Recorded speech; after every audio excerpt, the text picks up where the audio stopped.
आज एक बार फिर से आप लोग का RLY ऑनलाइन क्लासेज में मैं विवेक यादव स्वागत करता हूं। दोस्तों, आज का हमारा टॉपिक है प्रश्नावली 4.6 जो कि स्टार्टिंग आपका चल रहा था काफी दिन से। उसमें दोस्तों हमारा पहला जो क्वेश्चन है उसमें कह रहा है आपको जो समीकरण नीचे दिए गए हैं उसमें संगत और असंगत बताना है। अगर आपको कोई समीकरण दोस्तों संगत, एकदम सिंपल सी बात बताते हैं, अगर आपको संगत क्या दिया था बताइए संगत है कि नहीं, और पूछता है असंगत है कि नहीं। संगत के लिए सबसे पहले आपको डिटरमिनेंट ए 0 नहीं होना चाहिए, और अगर आपको डिटरमिनेंट ए की वैल्यू 0 निकल जाती है तो आपको असंगत है। सिंपल बात देखिए, अगर डिटरमिनेंट ए आप फाइंड करते हैं नॉट इज इक्वल टू 0 तो आपको संगत रहेगा। तो डिटरमिनेंट ए की वैल्यू अगर आपको 0 हो जाती है तो आपको जो समीकरण दिया रहेगा असंगत है। मतलब इसके अनेक हल होते हैं, इसके कितना आएंगे अनेक हल, इसके आपके कोई हल नहीं हो सकता है ना।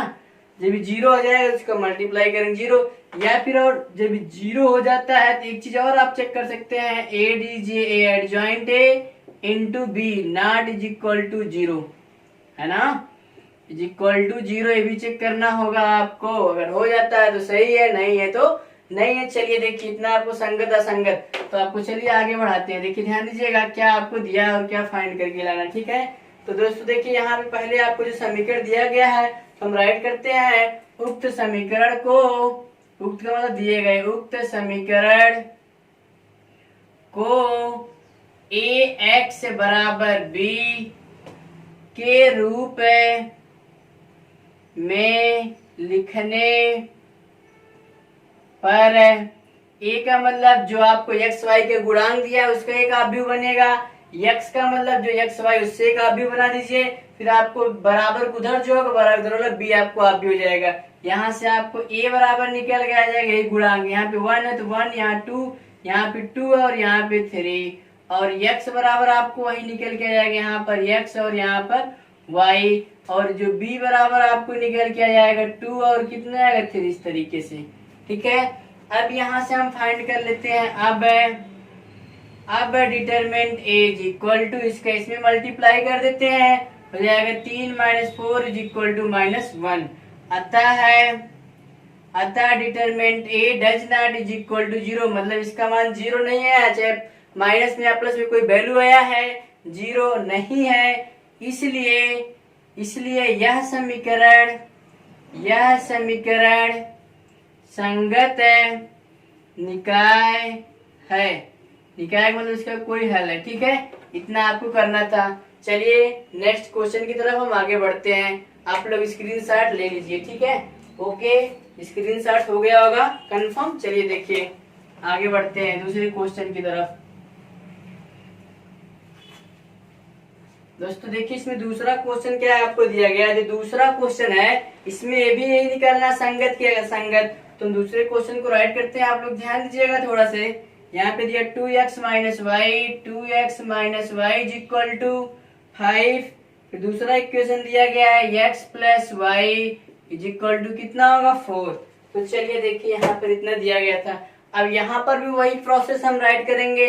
उक्त समीकरण को ax बराबर b के रूप में लिखने पर, उक्त समीकरण को ax बराबर b के रूप में लिखने पर जो समीकरण दिया गया है उसको इस प्रोसेस में हम राइट कर देते हैं। तब यहाँ से आपको a की जो वैल्यू आ जाएगा, यहाँ पर 2 होगा, यहाँ पे -1, यहाँ 1 और यहाँ पे 1, और जो यहाँ पे x की वैल्यू आपको निकल के आएगा, यहाँ पे x और y हो जाएगा, ठीक है। और जो b की वैल्यू निकल के आएगा आपको 5 हो जाएगा, और कितना आएगा 4, है ना।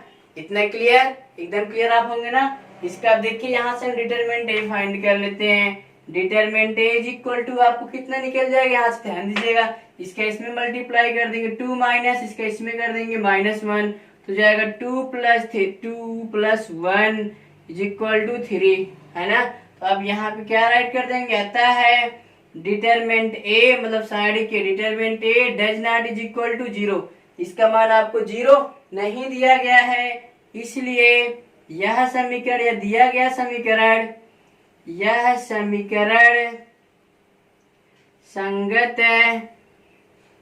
निकाय है। तो बहुत सिंपल बात है। चलिए, आपको उम्मीद करते हैं एकदम अच्छे से क्लियर हो गया होगा। फिर इस भी इसका आप स्क्रीनशॉट लीजिए। चलिए देखिए, अगले क्वेश्चन की तरफ हम बढ़ते हैं, है ना दोस्तों। चलिए आगे देखिए, क्वेश्चन नंबर 3।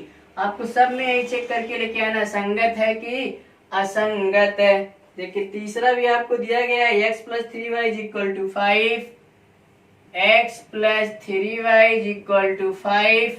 फिर आगे आपको दिया गया 2x + 6y = 8, 2x + 6y = 8। इसका भी आपको वही चेक करके लेके आना है, ये संगत है कि असंगत है ना। तो अब देखिए, यहाँ से हम क्या करते हैं, फिर भी वही प्रोसेस बार बार राइट किया जा रहा है आपको। उक्त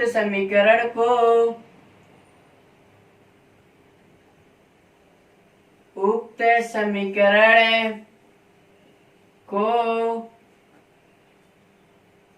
आव्यूह है, या फिर ये राइट करते हैं ax = b के रूप में लिखने पर, ठीक है, इतना उसको राइट कर देते हैं। अब देखिए क्या बन जाता है, जिसका गुणांक होगा उसको आप भी a बराबर मान लेंगे। यहाँ पे 1, यहाँ 3, यहाँ पे 2 और यहाँ कितना आएगा 6। फिर अगला आपको हो जाएगा यहाँ से x = x और y, ये भी क्लियर। और फिर आपको b = हम ले लेंगे 5 और कितना हो जाएगा 8, ये भी तो क्लियर हो गया होगा। अब यहाँ से डिटरमिनेंट a निकालते हैं, डिटरमिनेंट a = ठीक है, इसका इसमें मल्टीप्लाई कर देंगे, 6 - 6 = 0। यहाँ पे हो जाएगा, ये कितना आपको आ गया यहाँ से, डिटरमिनेंट a = 0। आप यहीं से राइट कर सकते हैं। अतः यह दिया गया समीकरण क्या है, असंगत निकाय है, अतः इसका कोई हल नहीं होगा। या फिर और आप प्रोसेस लेके चलते हैं तो ठीक है, इतने छोड़ दीजिएगा, छोड़ जाएंगे, राइट करेंगे आप यहाँ से। अतः है दिया गया समीकरण असंगत निकाय है। इसका मतलब इस समीकरण का क्या है, यहाँ पर आपको कोई हल नहीं है। अगर आप दोस्तों आगे निकालना चाहते हैं तो इसका निकाल सकते हैं, a adjoint a into b does not = 0। इसको आप भी फाइंड आउट कर सकते हैं। नहीं करेंगे कोई बात नहीं, एडजॉइंट ए का मतलब इसका आप परिवर्त निकालिए, जितना परिवर्त निकालने के बाद b से गुणा कर दीजिए, 0 के बराबर नहीं आता है तो हो जाएगा, नहीं तो कोई बात नहीं। चलिए देखिए, छोड़िए, स्क्रीनशॉट लीजिए। फिर आपको क्वेश्चन हम 4 की तरफ बढ़ते हैं धीरे धीरे। चलिए, कदमों से हम आगे चलते हैं बारी बारी, ठीक है। क्वेश्चन नंबर 4 की तरफ हम बढ़ते हैं।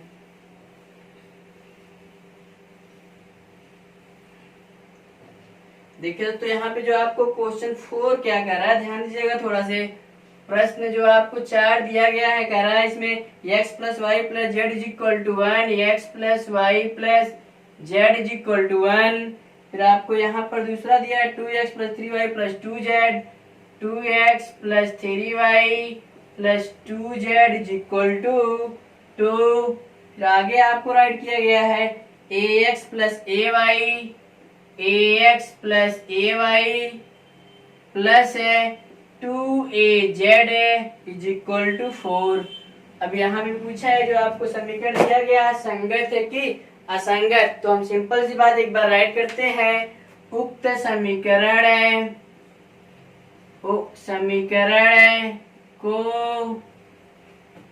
ax = b के रूप में लिखने पर, यहाँ पे समीकरण को लिख देते हैं इसी फॉर्म में। यहाँ से ax b की वैल्यू फाइंड कर लेते हैं। देखिए कितना आपको आता है, a की जो वैल्यू होगा, देखिए आप भी a बराबर यहाँ पर 1 1 1 1 1 1, यहाँ पे 2 3 2 2 3 2, ठीक है। यहाँ पे a 2 a, ठीक है, क्लियर हो गया। फिर यहाँ पे x की वैल्यू आप कितने मिल जाएगा, x y z, ठीक है। यहाँ पे जो तीनों मान दिया होता है वहीं पे ऐसे राइट कर दिया था, ठीक है। आगे आपको बढ़ते हैं, देखिए यहाँ से फिर आपको b की वैल्यू यहाँ से फाइंड कर लेते हैं 1 2 4, है ना। इतना आपको एकदम क्लियर हो गया होगा। अब यहाँ से डिटरमिनेंट फाइंड करते हैं, या आप ट्रांसपोजिंग कर लीजिएगा, डायरेक्ट हम ट्रांसपोजिंग नहीं डायरेक्ट कर देते हैं। Determinant A is equal to, इसी से विस्तार कर देते हैं, यहाँ पे 1 हो जाएगा, ए लाइन छूटेगा, ए लाइन छूटेगा, थोड़ा डायरेक्टली ध्यान दीजिएगा, ए दोनों छूट जाएगा, इसके इसमें गुणा कर देंगे, 3 दूनी 6a माइनस 2a, यहाँ -1 होगा, है ना क्लियर।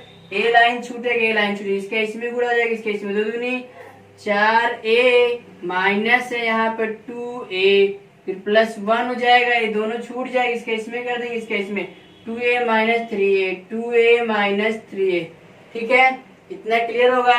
अब देखिए यहाँ से determinant A is equal to, इसका माइनस हो जाएगा, बचेगा आपको यहाँ पे कितना 2a, फिर यहाँ माइनस हो जाएगा, यहाँ भी 2a, फिर यहाँ पे प्लस कितना बचेगा, प्लस नहीं माइनस a, दोनों आपस में कट जाएगा, तो determinant A is equal to कितना आएगा -a, यहाँ पे राइट कर देंगे आप लोग, आता है determinant A does not is equal to 0, है ना, तो इसलिए लास्ट में राइट करेंगे, इसलिए दिया गया समीकरण या उक्त समीकरण संगत निकाय है, लास्ट में राइट करेंगे, अतः दिया गया समीकरण संगत निकाय है। इसके लिए लिखने पर उक्त समीकरण को ax बराबर b के रूप में लिखने पर, है ना। अब देखिए दोस्तों, इसको राइट करते हैं हम, बारी बारी से क्रम से चलते हैं। a की वैल्यू आपको कितना मिल जाएगा यहाँ से, यहाँ पे दोस्तों 2x होगा, एक बार देखिए क्लियर, 3x है ना, यहाँ पर 3x दिया गया, ठीक है, तो जाएगा 3, यहाँ -1, यहाँ पर भी -2, दूसरे क्वेश्चन में x का नहीं, इसको 0 ले लेंगे, यहाँ पर 2, यहाँ पर -1, जो वैल्यू नहीं फाइंड होगा उसको हम 0 शो कर लेते हैं, यहाँ पर हो जाएगा 3, यहाँ पे -5, z नहीं है ना, 0, ठीक है, ये भी क्लियर हो गया होगा। और x की वैल्यू आपको ले लेते हैं, x is equal to X Y Z, क्रम से एक्स वाई जेड है, ठीक है, फिर आपको b की वैल्यू आपको मिल जाएगा यहाँ से 2, -1 और 3, ठीक है, यहाँ से डिटरमिनेंट ए फाइंड कर लेते हैं, देखिए क्या बन जाएगा, determinant A is equal to, यहाँ पर 3 होगा, अब ये लाइन छूट जाएगा, ये लाइन इसका इसमें गुणा, इसका इसमें गुणा, 0 -5 हो जाएगा, -1 प्लस हो जाएगा, ए लाइन छूटेगा, इसका इसमें गुणा कर देंगे, इसका इसमें 0 -3 +3 -2 यहाँ पर बनेगा, ये दोनों छूट जाए, इसका इसमें गुणा, इसका इसमें, तो 0 -6, ठीक है, एकदम क्लियर हो गया होगा। तो determinant A is equal to, इसका -5 यही 15, फिर इसका इसमें हो जाएगा, तो +3 6 दूनी 12, 12 3 15, determinant A is equal to -15 +15, तो डिटरमिनेंट ए की जो वैल्यू आपको आ गया है किसके बराबर आ गया, 0 के, अतः दिया गया समीकरण आप क्या राइट कर देंगे, असंगत है, यहाँ पे राइट करेंगे, अतः है दिया गया समीकरण असंगत निकाय है, ठीक है, या फिर दिए गए समीकरण को ax बराबर b के रूप में लिखने पर उक्त समीकरण को ax बराबर b के रूप में लिखने पर, इतना तो क्लियर आपका होगा। अब देखिए चलिए आगे बढ़ते हैं, a की वैल्यू फाइंड कर लेते हैं और b की वैल्यू फाइंड कर लेते हैं। यहाँ से a बराबर आपको हो जाएगा 5 -1 और 4, 2 और 3 और 5, फिर आगे हो जाएगा 5 -2 और 6 है। इसके बाद आपको x की वैल्यू आपको निकाल लेते हैं, x y z है इसी क्रम से, फिर b की वैल्यू फाइंड हो जाएगा यहाँ पर 5 2 -1, ठीक है, इतना क्लियर हो गया होगा। a की वैल्यू यहाँ से निकालते हैं, determinant a is equal to, a line छूट जाएगी, a लाइन 5, a दोनों छूट जाएगा, 3 6 18 -5 दूनी 10, लेकिन +10 -+1 हो जाएगा, ये दोनों छूट जाएगा, 6 दूनी 12 -5 पंचम 25, फिर यहाँ पे +4 हो जाएगा, ये दोनों छूट जाएगा, 2 दूनी 4 -4 -5 तिहाई 15, है ना, क्लियर हो गया। अब चलिए देखिए आगे बढ़ते हैं, determinant a is equal to 5 × 10 और 18 जोड़ देंगे तो 28 हो जाएगा, प्लस है ये दोनों घटा देंगे तो 1 × -13 हो जाएगा, प्लस 4 इंटू दोनों जोड़ देंगे तो -19 हो जाएगा, है ना। अब देखिए determinant A is equal to इसका मल्टीप्लाई कर देते हैं, इसका इसमें गुणा हो जाएगा, 5 अट्ठे 40, 5 दूनी 10, 10 4 14, ठीक है क्लियर। फिर इसका इसमें कर देते हैं -13, ये भी क्लियर हो गया होगा। फिर इसका इसमें कर देते हैं -19 चौक 76, है ना, एकदम कंफर्म।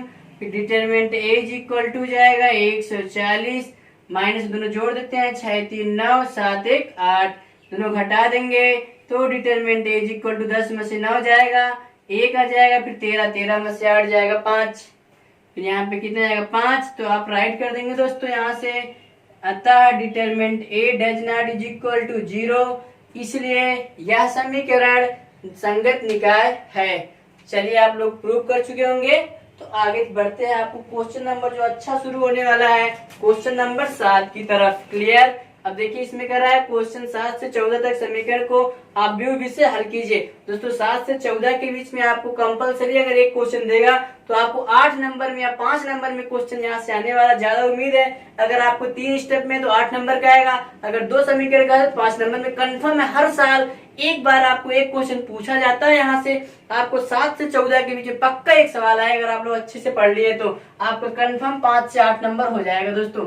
चलिए देखिए, फिर भी अगर आपको लेना है तो आप अच्छे से इस वीडियो में लास्ट तक बने रहिएगा। देखिए आगे हम प्रोसेस लेके चलते हैं। चलिए देखिए, जो आपको दिया गया क्वेश्चन 7 है ना, दिया है इसमें प्रश्न 7 क्या बोल रहा है, यही चीज आपको है। 5x है plus 2y is equal to 4, फिर अगला है 7x है plus 3y is equal to 5, है ना। अब देखिए आपको इसको सॉल्व करना है तो हम कुछ नहीं राइट करेंगे, वही जो हमने पीछे किया वही यहाँ भी करना होगा।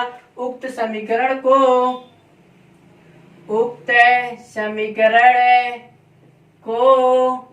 ax बराबर b के रूप में लिखने पर, है ना, इतना आपका क्लियर होगा। ए की वैल्यू बताया गया, आप कैसे फाइंड करते हैं बी की वैल्यू। चलिए फटाफट फाइंड कर लेते हैं। ए की वैल्यू आपको हो जाएगा यहाँ से कितना हो जाएगा 5 2 7 और 3, फिर यहाँ से आपको x की वैल्यू फाइंड हो जाएगा x और y, फिर यहाँ से b की वैल्यू फाइंड कर देंगे 4 और 5, है ना। तो आपको समीकरण ज्ञात करने के लिए इतना लिखेंगे, फिर जब a को उधर पक्षांतर कर देते हैं तो हम x बराबर यहाँ से निकाल लेंगे a इनवर्स इंटू बी, a इनवर्स और b का बाद में हम मल्टीप्लाई कर देंगे, फिर x की वैल्यू पुट करके आंसर निकालेंगे x और y का। तो सबसे पहले हमको a इनवर्स चाहिए। a इनवर्स आपका फार्मूला बताया गया है 1 determinant a into adjoint a। तो इससे पहले डिटरमिनेंट a फाइंड करते हैं, फिर आगे हम प्रोसेस लेके चलते हैं। चलिए देखिए, determinant a is equal to कितना आपको मिल जाएगा, हो जाएगा 5 3 15 7 2 14 इज इक्वल टू 1। अब लिखते हैं आव्यूह a का सहगुणनखंड है, आव्यूह है a का सहगुणन खंड, क्रम से एक एक बारी बारी निकालते हैं। a1 1 दोनों का योग सम है ना, तो पंख छूट जाएगा, स्तंभ हो जाएगा 3। अगला a1 2 दोनों का योग विषम हो रहा है ना, 3 माइनस सामने आएगा, दोनों छूट जाएगा -7, क्लियर होगा। अगला a21 यहाँ भी माइनस होगा, ये दोनों छूट जाएगा तो -2। अगला a22 इज इक्वल टू 5, है ना। अब इसके बाद डायरेक्ट राइट कर देते हैं, इसका एडजॉइंट है मतलब सहखंडज आव्यूह, सहखंडज आव्यूह है, इसकी अंग्रेजी होती है adjoint A is equal to इसी का परिवर्त आव्यूह। जो पंक्ति में उसको स्तंभ में डायरेक्ट यहाँ 3 7, इसको नीचे रख दीजिए 3 7, तो हो जाएगा -2 और 5, है ना। अब a इनवर्स आपको निकालना होगा, तो अब देखिए यहाँ से a इनवर्स बराबर 1 डिटरमिनेंट a एडजॉइंट है a, ठीक है। तो जाएगा a इनवर्स बराबर 1 डिटरमिनेंट a की जो वैल्यू आपको मिला है 1 है इंटू एडजॉइंट a जो आपको मिला है, यहीं तक आपको लेके आएंगे। देखिए यहाँ पर हो जाएगा 3 2, फिर आपको -7 और कितना आएगा 5, यहाँ तक क्लियर है। अब इसका हो जाएगा a inverse is equal to 3 7 2 और कितना आएगा 5। अब आपको लास्ट लाइन राइट किया जाएगा।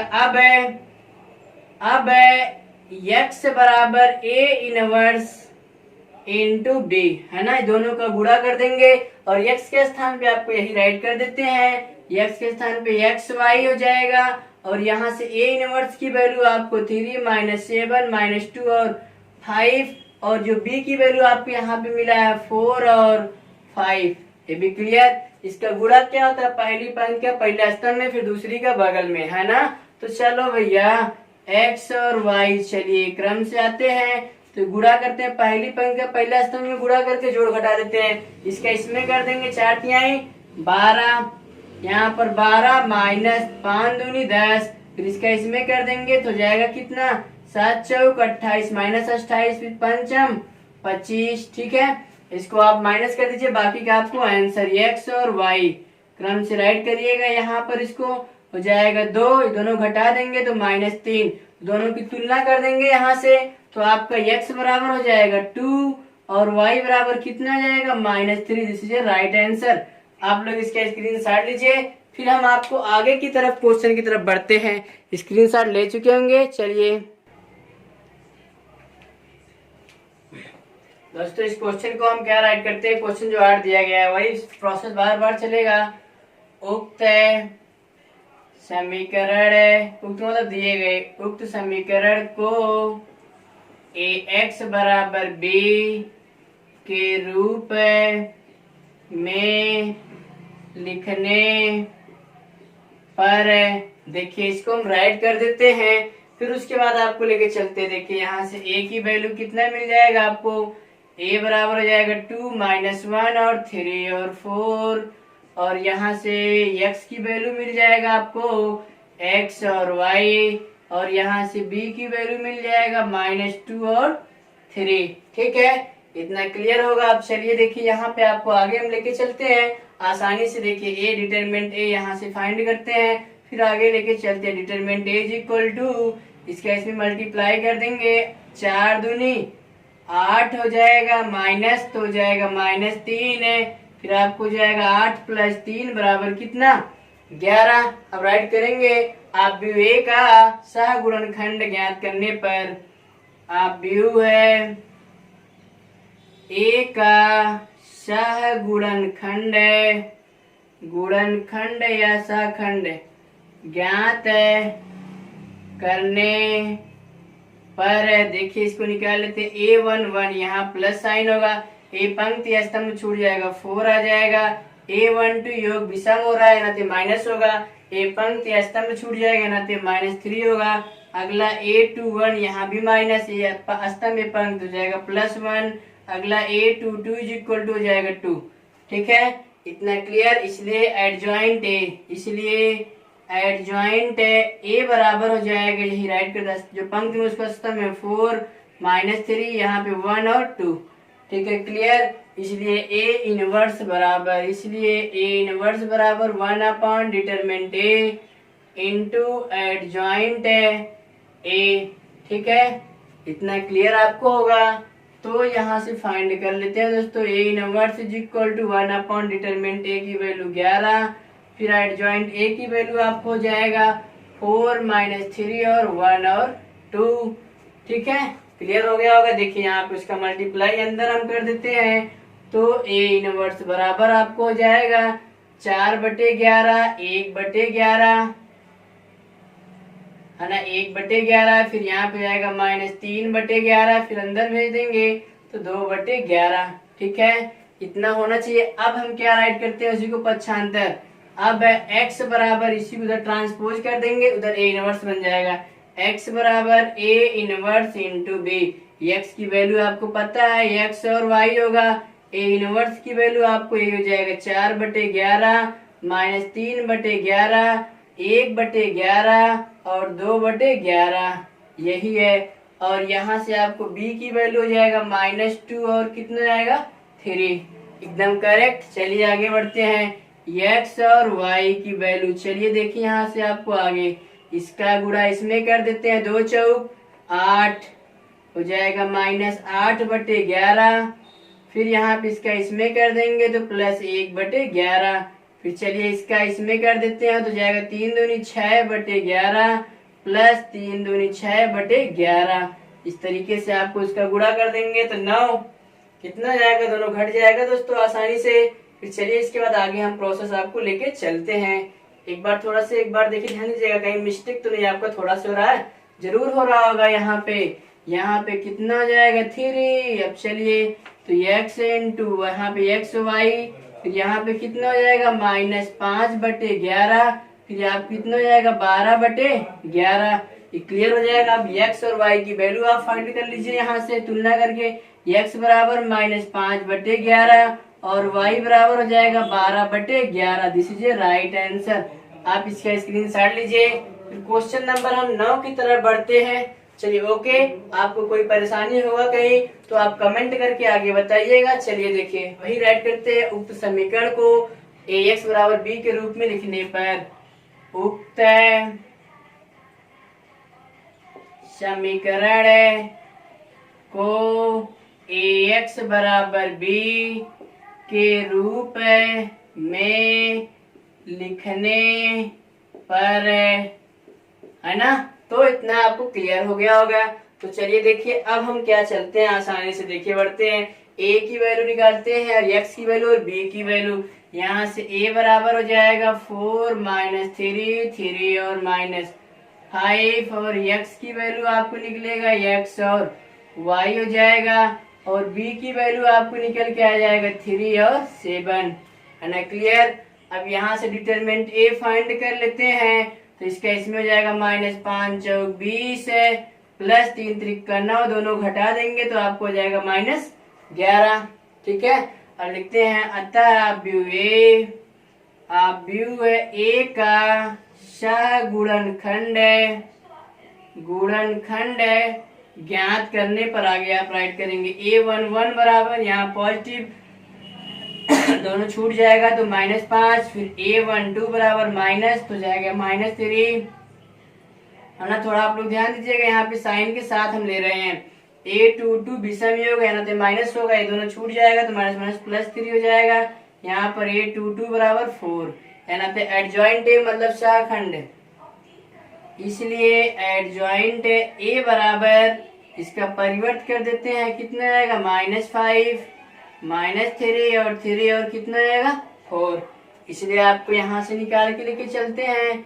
इसलिए a इनवर्स बराबर 1 determinant a into adjoint a। ठीक है। a इनवर्स बराबर, इसकी जो वैल्यू आपको मिला होगा -11, इसके बाद इसका जो मान आपको मिला है -5 -3 है, और यहाँ पर 3 और यहाँ पर कितना आएगा 4। तो a inverse is equal to, तो 5/11, फिर यहाँ पर भी आपको हो जाएगा 3/11, फिर इधर आपको जाएगा -3/11, फिर यहाँ पे -4/11। ठीक है, यहाँ तक तो आप आ गए। अब यहाँ पे क्या राइट कर देते हैं दोस्तों, ध्यान दीजिएगा, लास्ट जो आपको प्रोसेस होगा अतः, या इसलिए अतः है, अतः x बराबर a इनवर्स है, a इनवर्स इंटू b। तो x की वैल्यू आपको x इंटू वाई होता है। a इनवर्स आपको मिला 5/11, 3/11, -3/11, -4/11, है ना। b की वैल्यू आपको यहाँ से मिला है 3 है, और कितना होगा 7। ठीक है। तो क्लियर। आपको देखिए यहाँ पर x और y, यहाँ पर इसका इसमें गुणा कर देते हैं, 5 तिहाई 15/11 प्लस 3 त्रिक, इसका 5 तिहाई 15, तो इसका 7 त्रिक 21 हो जाएगा, -21/11। ठीक है। फिर इसका इसमें गुणा कर देते हैं, तो 3 त्रिक का कितना हो जाएगा 9/11, फिर इसका इसमें कर देंगे 7 चौक 28/11।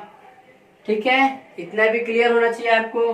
फिर आपको x और y, तो चलिए देखिए इधर आपको आगे बढ़ते हैं, इसका इसमें घटा देते हैं, 21 में से 15 घटा देंगे तो आपको 6 हो जाएगा, तो जाएगा -6/11। फिर आगे इसको लेके चलते भी घटा देंगे तो आपको यहाँ पर कितना आगे बढ़ जाता है, इसमें से घटा देते, देखिए 18 में से 9 जाएगा 9, फिर 1 तो हो जाएगा यहाँ पर -19/11। तो इसलिए x बराबर तुलना कर देंगे -6/11 और y बराबर तुलना कर देंगे -9/11। This is a right answer. चलिए दोस्तों एक बार आप फिर इसके 5, तो चलिए इसको आप लोग मैच करवा लीजिएगा। आपको यहाँ क्वेश्चन तो ओके, तो राइट किया गया यहाँ पे, उसको राइट करते हैं। यहाँ पर आप भी ये आपको ले लेते हैं। यहाँ पर 5 हो जाएगा, 2 हो जाएगा, 3 हो जाएगा, 2 हो जाएगा। x की वैल्यू आपको पता होगा, x और y होगा। b की वैल्यू आपको जाएगा 3 और कितना 5। ठीक है, क्लियर। अब यहाँ पे a डिटरमिनेंट a निकालते हैं। 5 दूनी 10 माइनस 6 बराबर कितना हो जाएगा 4। ठीक है, क्लियर होगा। तो राइट करते हैं। आप व्यू है, आप व्यू ए का सगुणनखंड है, ज्ञात करने पर आप लोग आगे राइट करिएगा। तो यहाँ पर हो जाएगा a11 बराबर, इसका चिन्ह पॉजिटिव क्योंकि दोनों का योग सम रहता है पॉजिटिव, दोनों ए पंक्ति स्तंभ छूट जाएगा तो 2, फिर a12 माइनस होगा, ए पंक्ति स्तंभ छूट जाएगा तो -3।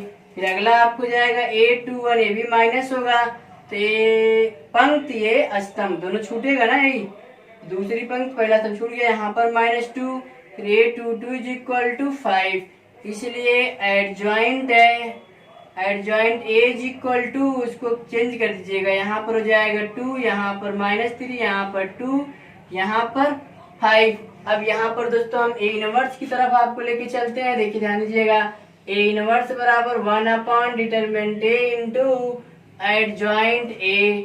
तो a इनवर्स बराबर 1 डिटरमिनेंट a की वैल्यू यहाँ से देखिए 4 है, तो हो जाएगा 4 है। फिर एडजॉइंट a की वैल्यू आपको हो जाएगा 2 माइनस 2 -3 और कितना हो जाएगा 5।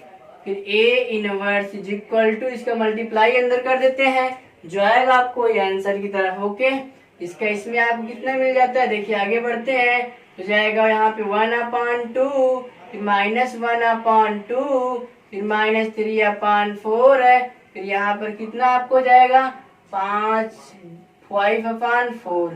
ठीक है, अब यहाँ पे इसकी वैल्यू आपको रख करके फटाफट आंसर आपको निकालते हैं।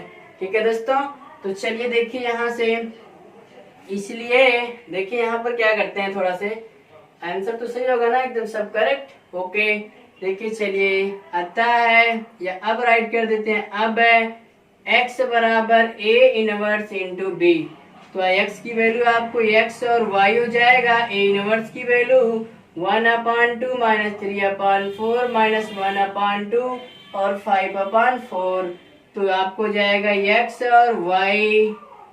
और यहाँ पर b की वैल्यू आपको पता ही होगा 3 और 5। ठीक है, ये भी क्लियर हो गया होगा। इसका मल्टीप्लाई फटाफट कर देते हैं आप लोग आंसर की तरफ, इसका इसमें कर देंगे तो 3/2 -5/2। ठीक है, फिर इसका इसमें कर देते हैं तो -9/4, फिर इसमें 5 25/4। भी क्लियर आपको हो गया।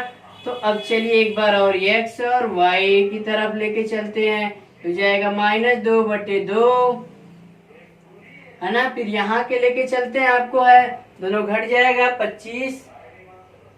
देखिए यहाँ पर तो ध्यान दीजिएगा थोड़ा से, यहाँ पर एकदम क्लियर होना चाहिए आपको। एक बार देखिए, एक बार मैच करवाते हैं। इसका इसमें कर देते हैं तो 3 3 का 9, इसका इसमें कर देंगे तो 5 25/4। ठीक है, एकदम क्लियर है ना। तो इसको इसमें देखिए, इसमें दोनों घटा देते हैं आपको यहाँ पे, तो कितना जाएगा यहाँ पे 16, तो जाएगा 16/4। दोनों आपको कट कर देंगे तो x और y हो जाएगा यहाँ पर -1 और यहाँ पर 4। तो आप लोग इसकी तुलना कर दीजिएगा, x बराबर आपको हो जाएगा -1 और y बराबर कितना जाएगा 4। This is a right answer. दोस्तों एक आपसे हमारी छोटी सी रिक्वेस्ट है दोस्तों, अगर आपको यह वीडियो अच्छा लगा होगा तो आप लाइक और शेयर जरूर करिएगा। आज के लिए इतना ही रहेगा, धन्यवाद।